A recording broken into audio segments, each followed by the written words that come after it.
Yəni hər bir insan imtahan olunacaq, yaxşı və pis. Hətta necə ki hədislərdə gəlir ki, hətta Muaz radiyallahu anhu öləndə arş tərpənir. Hətta o da imtahan olunur. Qəbir onu sıxır, sonra aralanır. Minlərlə mələklər onun cənazəsində iştirak edir.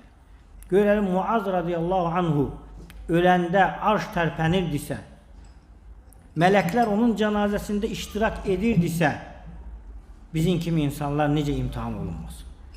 İmtahan başqadır, əzab başqadır.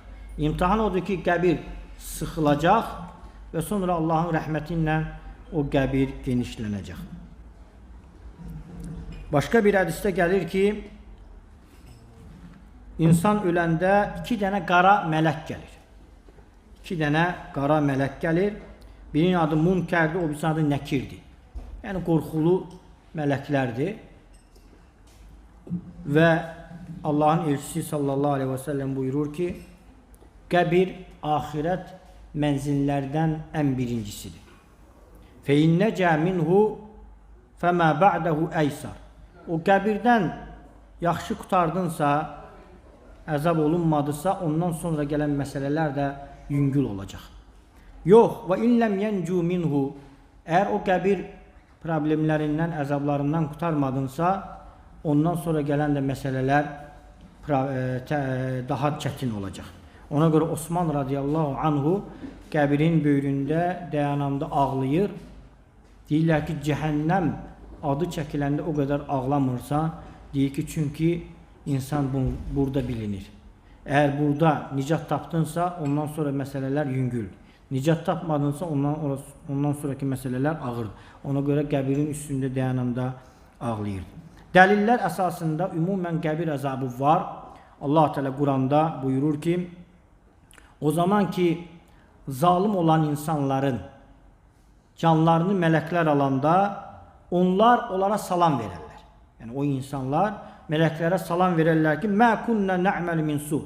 Biz pis əməllər görmürdük. Məcburdurlar ki, etiraf eləsinlər ki, yalandan, desinlər ki, biz pis əməllər eləmirik.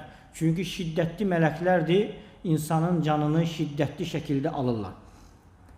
Bələ innallaha alimun bimə kuntum tə'məlun. Əksinə, Allah Teala sizin etdiyiniz bütün əməlləri bilir. Və sonra deyir ki, cəhənnəm qapılara, yəni qapılarına girin, əbədi olaraq orada qalın. O da təkəbbürlü insanların necə də pis yeridir. Deməli, bu da onu göstərir ki, ölüm vaxtı can alınır və sonra qəbir əzabına o insanlar düşürlər. Qəbir əzabı yəni Quran və sünnədən sabit olunmuşdur. Başqa bir ayədə gəlir ki, "Ən-naru yuradun aleyhi guduvan və aşiyyə." Yəni bu Fironun və Fironun ailəsi üçündür.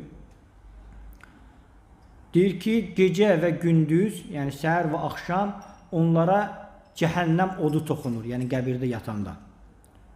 Sonra isə qiyamət günü şiddətli əzab olunacaq. Bu da açıq odan göstərir ki, yəni Quran ayələrindən sübut olunur ki, qəbir əzabı var, insan cəhənnəmə girməmişdən qabaq.